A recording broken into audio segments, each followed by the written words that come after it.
So I came into the high school and I got some stickers. There's a whole bunch of people who want to put stickers on you. And there's a whole bunch of road signs. I mean, I can't tell you how many road signs I saw. Just filled with road signs everywhere. Okay, so I'm in Liberty High School. And wow. This is pretty big.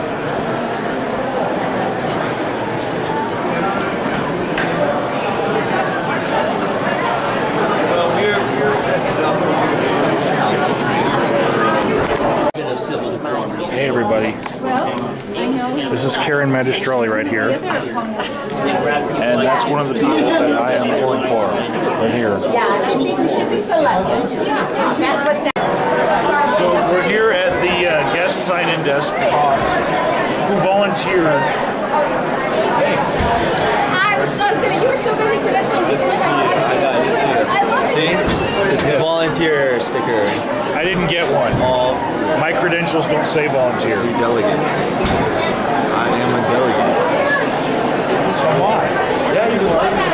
And he just got noticed, like he's famous or something. So he's like, you made that video on YouTube. Awesome, bro. And they love him. How are you, sir? What shall I say? I don't know what we're gonna say. We're gonna say that Owen rocks.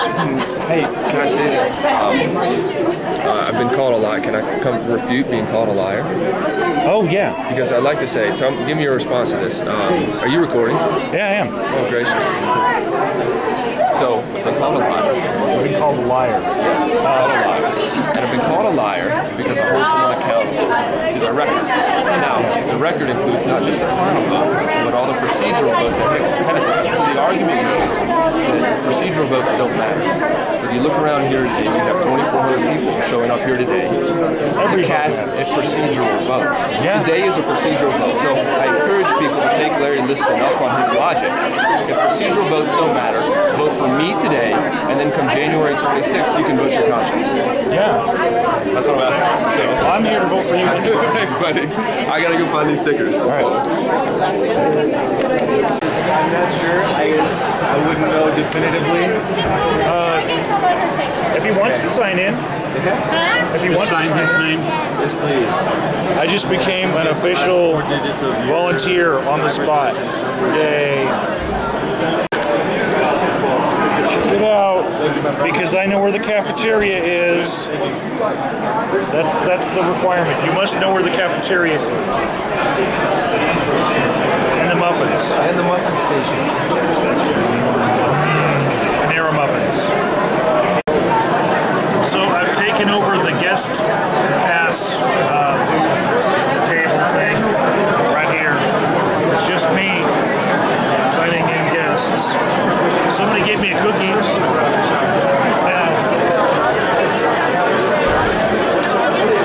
This is copywritten.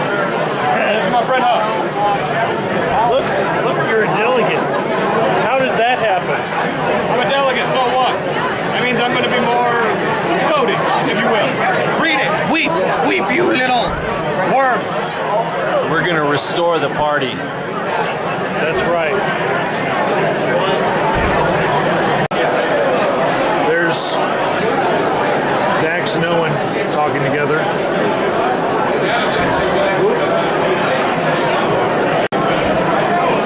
Everybody, there's April.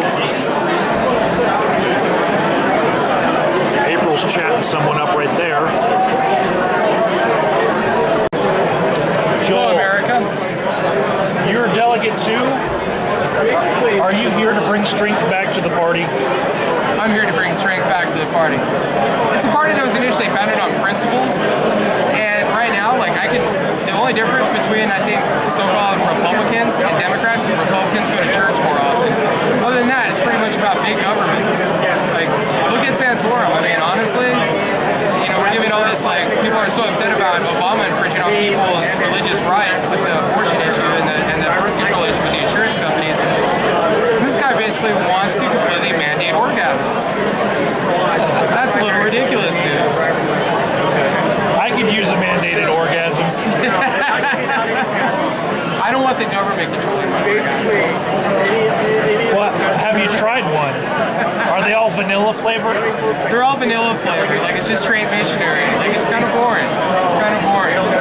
But no, it's good. We got a lot of activity, a lot of people here that care about the issues, although some people might be a little bit misguided in my opinion, but you know, it's always heartening. You know, we see a lot of youth and a lot of energy and a lot of people that understand the actual principles, that have actually read the Constitution, that understand what these different articles, what these different sections of these articles actually mean, and what the, you know, have an idea of what the intent of the Founding Fathers was.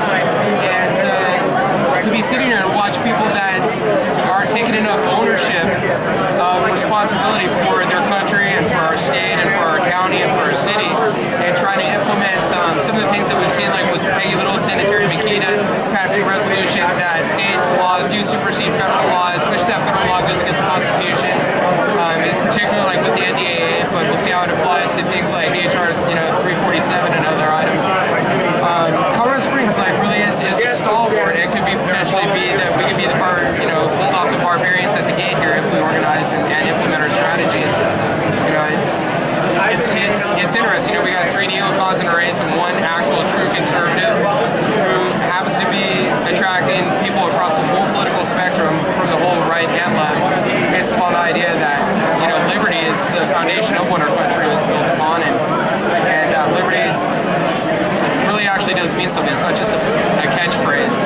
It's not just, you know, it's a word that we can whore about. It's a word that, you know, actually has a definition philosophically in how we let other people express their free will, their choices, their opinions, their decisions, take responsibility for both good and bad decisions, and meanwhile, you know, protect us from a government and crony capitalism, from creating institutions that are too big to fail, that monetize absolutely everything, and trade liberty and freedoms like it's commodity, which it's not.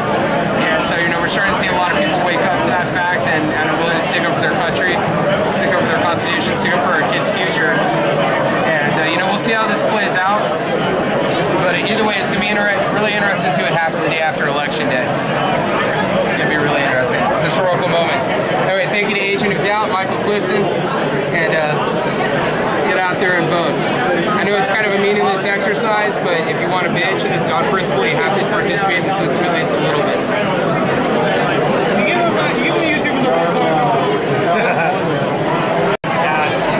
Here we are, some delegates that are about to fill out our El Paso County party resolutions. Let's see. Economic growth.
follow up on. Oh no, and 24. This one's hilarious. Yeah. So remember, guys, the Republican Party is basically about, doesn't matter who gets nominated if they share your beliefs, just vote for it. As you can see, there's a giant crowd around our table, which has now been turned into an Owen Hill table because guest registration is over and we squatted it. But I can zoom in on the time right there. It's 11:27, right? You look and see at 11 a.m. we were supposed to reconvene for the county assembly, but they're signing people up. They're signing people in at the door and seating them, and they're checking to see if they need to put alternates in there, and it's taking so long that all of this stuff is probably going to get pushed back. They should have been down to, what's at 10:30 now, you know, so I'm sure it'll all happen. It's just this stuff needs to get done before I go down at 12:30 to my Senate district to vote. So this holdup is kind of important. Everybody, I just want to show you all this. Babies for Owen Hill. Now say dog. It's adorable. So this is what it looks like from atop the bleachers inside the gymnasium, where we're going to have this get called to order pretty soon.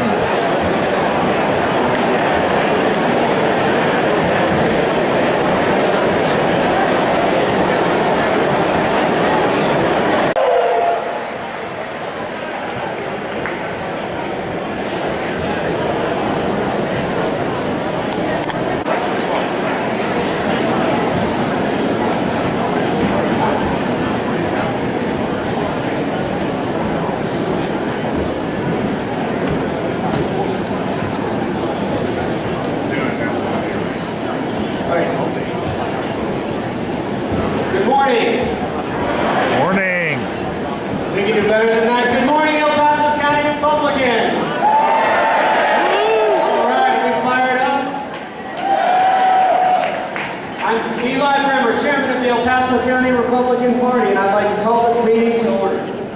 First order of business. We're going to try to move through this quickly, though. We can't leave out our higher calling. First order of business, please rise for invocation given by our Chief Operating Officer, Mr. Bill Roy.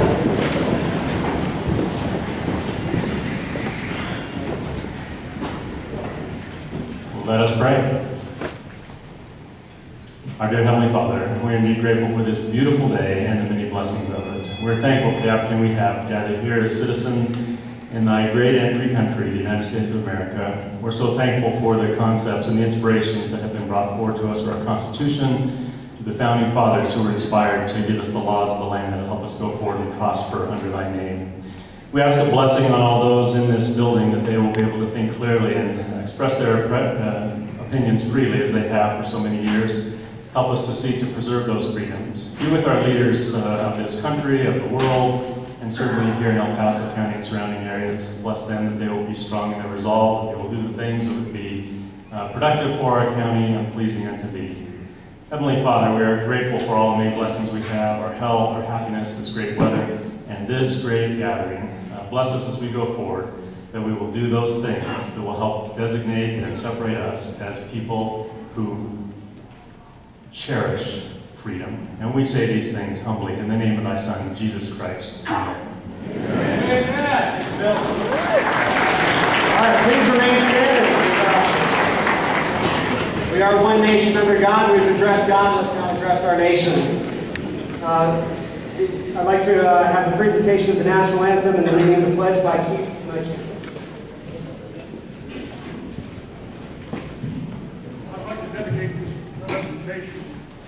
To my brother, I'd like to dedicate this presentation to my brother who died on the battlefields of Korea in 1951. There was a man, a lawyer, named Francis Scott Key. I'm sure you've all heard about him. He wrote a play that became a song you've all heard and probably sung.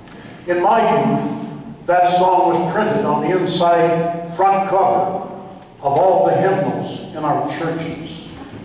It's called The Star-Spangled Banner. It's our song as Americans. We go to our schools, our churches. We go to athletic contests, to political and professional private events, and we sing the words to this song. The song, the words float through our minds and crosses our lips. But most of us don't know what the words mean.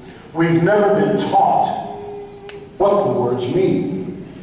Let me tell you a story. It was the War of 1812. Francis Scott Key was a lawyer in Baltimore. The colonists were engaged in a vicious war with the mother country, Britain. Because of the war and the length of it, both sides had captured many prisoners. The colonists wanted to have a negotiation for an exchange of prisoners, and they approached the British with the idea.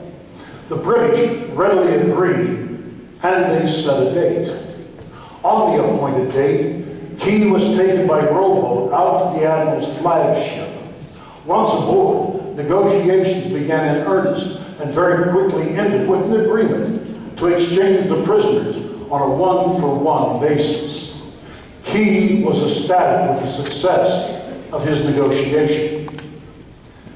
The American prisoners were being held in ships anchored about 1,000 yards offshore.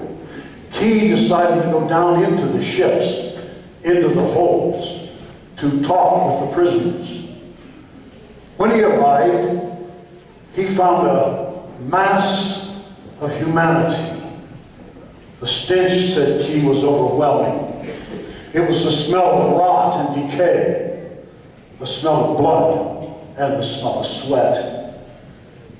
It was the smell of death and the smell of fear. It was the smell of wounded men lying in their own waste. Key addressed the prisoners and said, "Men, today I have successfully negotiated for your release. Tonight, you will be taken out of these ships, out of this filth, out of your chains."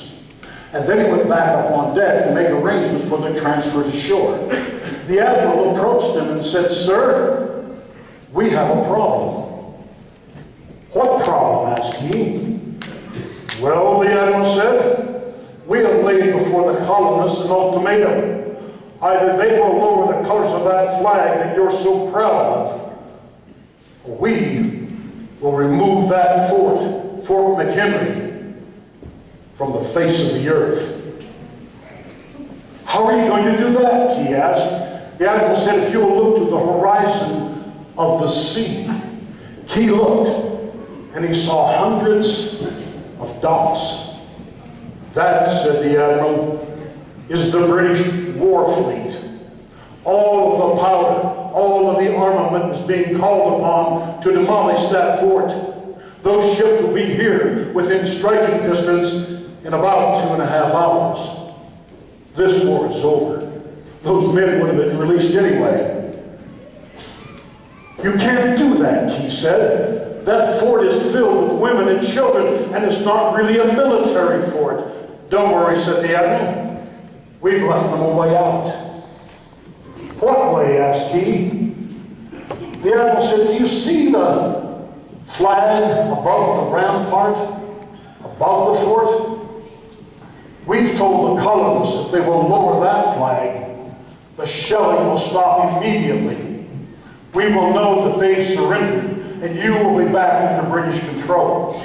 The flag he referred to was huge. It was 30 feet by 42 feet. Major Armistead, who commanded the fort, had ordered that it be made that large, so that, in his own words, the British would have no trouble seeing it from a distance. Key went down into the hold to tell the prisoners what was about to happen. And they asked him, "How many ships are there? How many?" And he told them, "Hundreds." As the British war fleet drew near, Key went back up on deck. But before leaving the prisoners, he addressed them and said, "Men, I will shout down to you what is happening as I watch." Twilight began to fall, and a mist hung over the ocean as it does at sunset. When suddenly the British unleashed their power. The sound, said Key, was overwhelming. So many guns were firing at once that there was no relief, and although darkness had fallen, the night was lit by the cannon fire.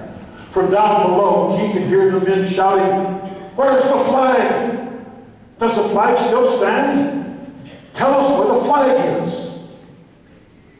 1 hour, 2 hours, 3 hours into the bombardment, and every time a bomb would burst near the flag, Key could see the flag in the red glare of the bomb. He would go to the hole and shout down, "The flag still stands! She has not fallen!" The admiral approached him and said, "Are you crazy? Are your people insane? Do you not know that this is a hopeless situation?" Key said it was then that he remembered George Washington's words when he said, "The thing that distinguishes the American patriot from all the peoples of the world is that he will die on his feet before he will live on his knees." The admiral's face grew red with anger, and he replied, "We have ordered every gun in the fleet to focus on that one point, to bring that flag down. But there's something we don't understand. Our reconnaissance has told us that that flag has been hit again and again and again, and yet it still stands. We don't understand that. But now, with every gun in the fleet focused on that one point, that flag will come down." The bombardment, said Key, was unmerciful. Down below, he could hear the men praying, "God, keep that flag flying where last we saw it." Sunrise came, and a heavy fog held over the land. Rising above the fog was the rampart. And above the rampart was the flag, completely nondescript, in shreds. And the flagpole itself was at a crazy angle. Unknown to Key, Major Armistead and his men had shown such valor and such courage that they convinced the British High Command that the fight for Baltimore would be bloody and much too costly. The admiral ordered the fleet to withdraw and sail away. Key immediately went ashore, and then he went to Fort McHenry to find out what had happened. And what he found was that flag had suffered multiple hits, and it had fallen. But men, fathers who knew what it meant for that flag to touch the ground, men who knew that every gun in the fleet was focused on that one spot, walked over it, picked it up, and held it high until they died. Their bodies were replaced, and others took their place. What held that flag that night at that crazy angle were the bodies of patriots.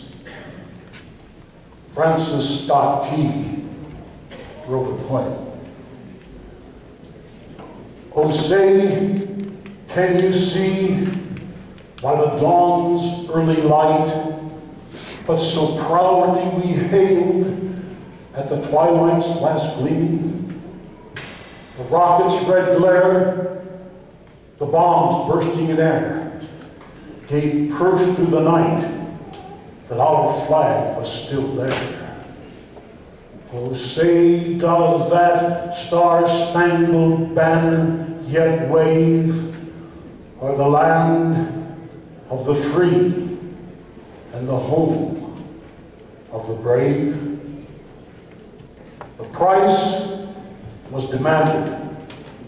The debt, it was paid. Will you please join me in singing our national anthem?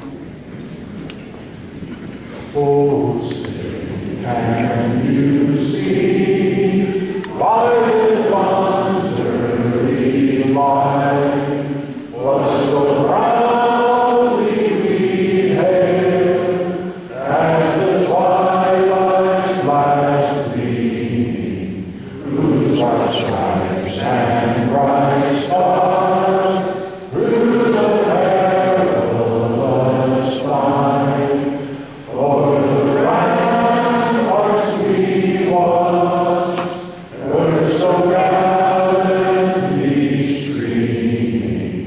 And the rocket circular, Lord thirsty in air, gave proof to the night that our flag was still there. Oh, say does that star-spangled banner yet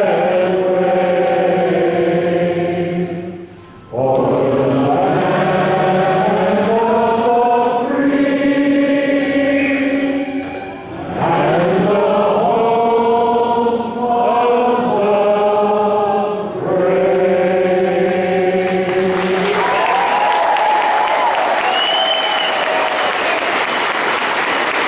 I pledge allegiance to the flag of the United States of America and to the republic for which it stands, one nation, under God, indivisible, with liberty and justice for all. Thank you. Thank you. God bless you and God bless America. All right, you may be seated.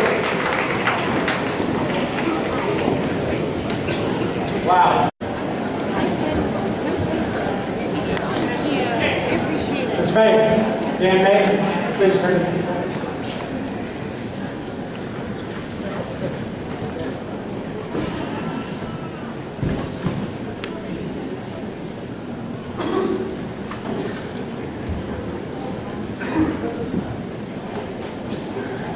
Okay, the chair was not endowed with votes, so we'll proceed with the rest of the meeting. The chair would like to recognize for the purpose of the legislative.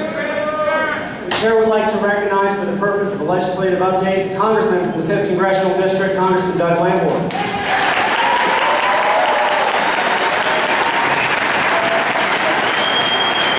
See that? Shenanigans in progress, ladies and gentlemen. Well, thanks everybody. And I'll be making a few political remarks later. This will be a congressional update, and I'll just jump right in. By the way, if you all don't know all the things that I'm doing in Washington, subscribe to my email newsletter. I send it out every week when we're in session. You can go to my website, lamborn.house.gov, and click on a couple buttons and subscribe to that, because I want to make sure everyone knows all the things that we're doing.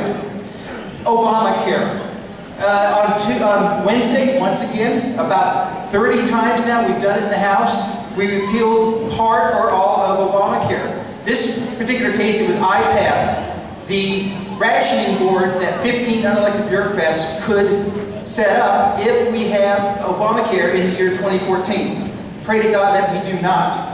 And the press doesn't get this, but there will be, if the insurance exchanges take place and if all their regulations take place and Obamacare is not repealed, an abortion surcharge of $1 a month, and that will amount to public funding of abortion, which was a violation of the pledge the president made when he got some Democrats to vote for it at the last minute 2 years ago to pass it. The press doesn't understand it. It hasn't kicked in yet, but it will in 2 years. The Supreme Court, as you know, next week is going to hear a great landmark case on the constitutionality of Obamacare, and I hope they strike it down.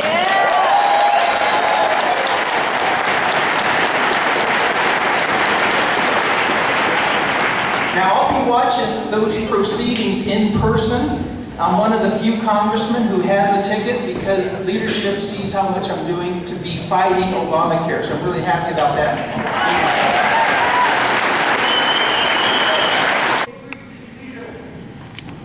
We are required to have a 2/3 hand vote when someone calls for it.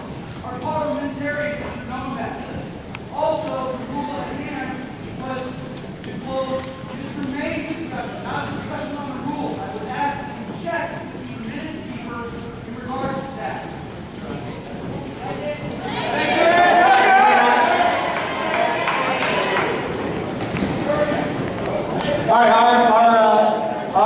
All right, sir, please wait. While the parliamentarian is looking at this, I would like to continue reading results of other races, unless there's objection to that. In House District 21, Albert Sweet and Lois Landgraf Albert Sweet, 30 votes. Lois Landgraf, 60 votes. Albert Sweet, 33.3%. Lois Landgraf, 66.66%.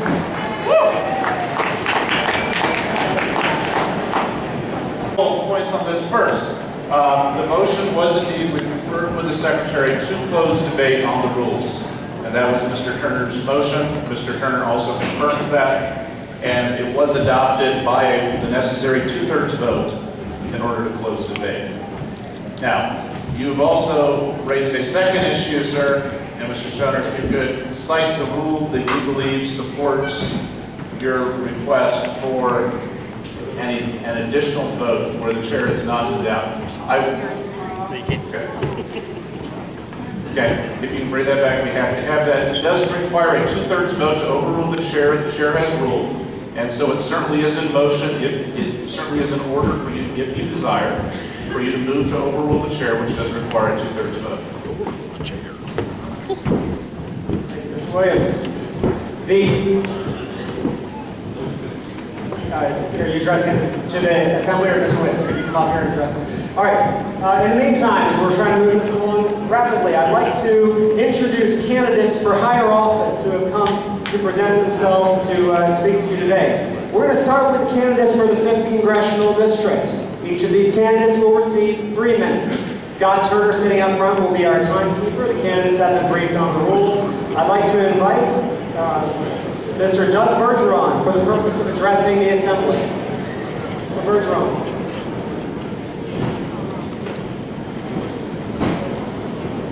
Mr. Bergeron here.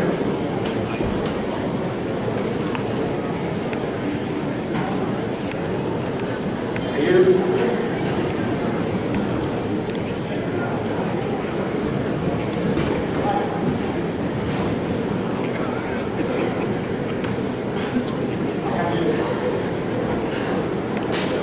Ladies and gentlemen, candidate for 5th Congressional District, Mr. Doug Bergeron.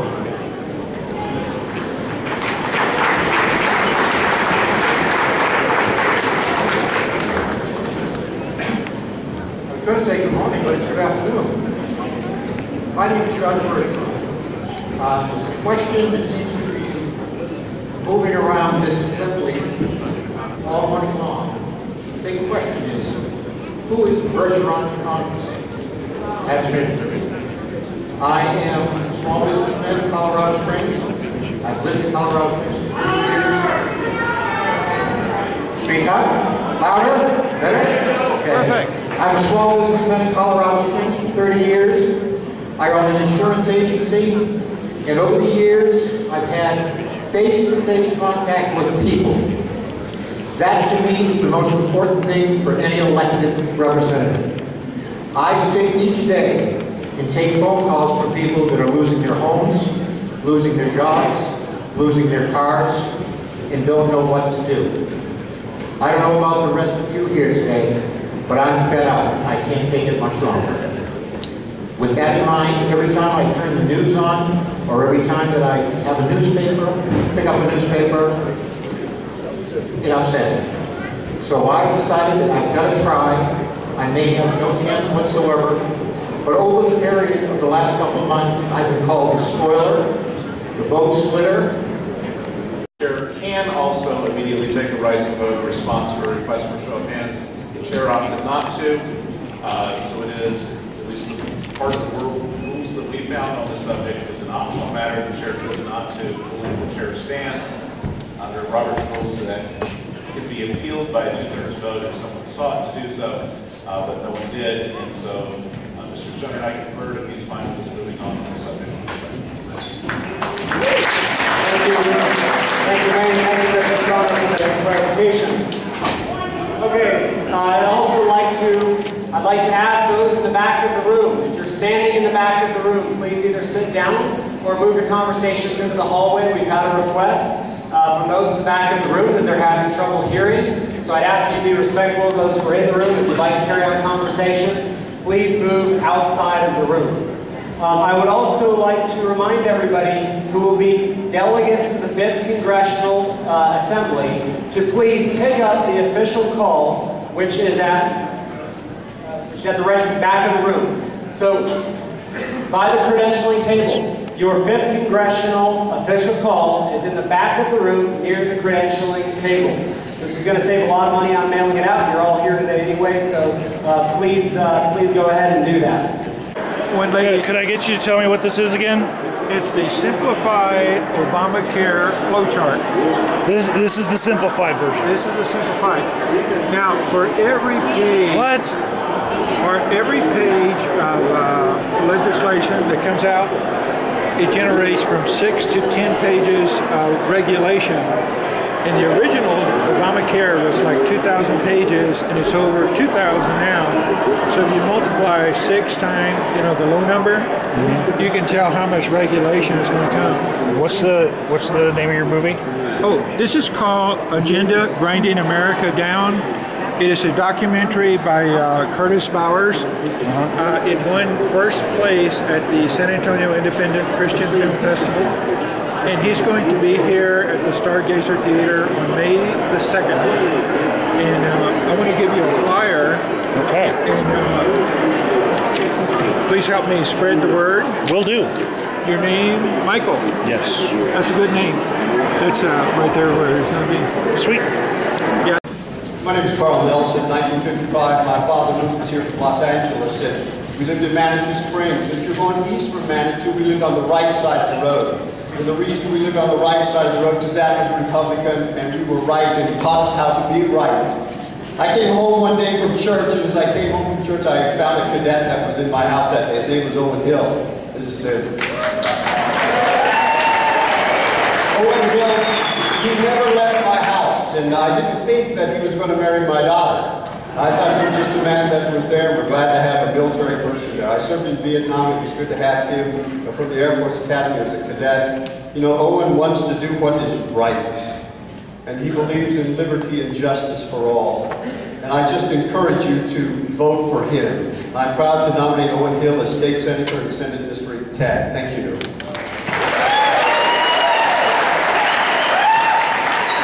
My name is Marcia Luber, and it's an honor to second this nomination for Owen Hill.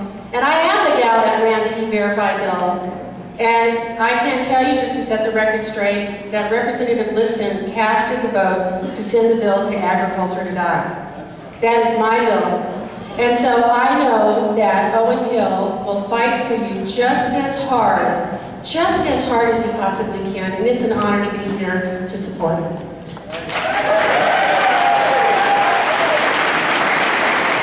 My name is Isaiah Hess. I enthusiastically second the nomination of Owen Hill.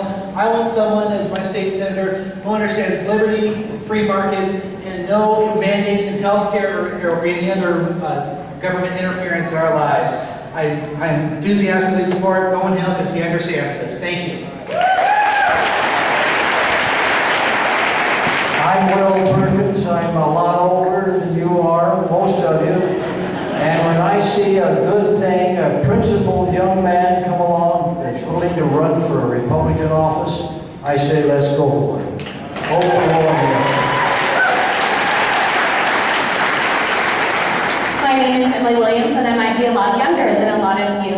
But my husband is David Williams, who is the current vice chair of El Paso County Republicans. He cannot speak, but ladies and gentlemen, I can. I choose to nominate Owen Hill for someone who is a true conservative, not just a conservative during the election season. It is time for some new blood. I second the nomination for Owen Hill.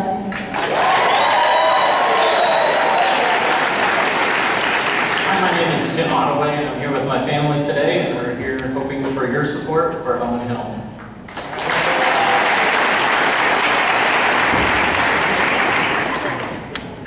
Good afternoon.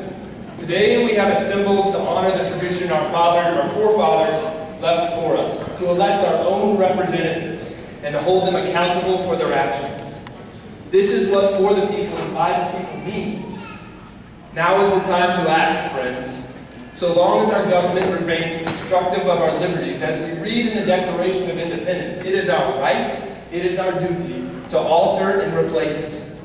Make no mistake, this election is about the future. Today we can act to make a better future for ourselves and our children.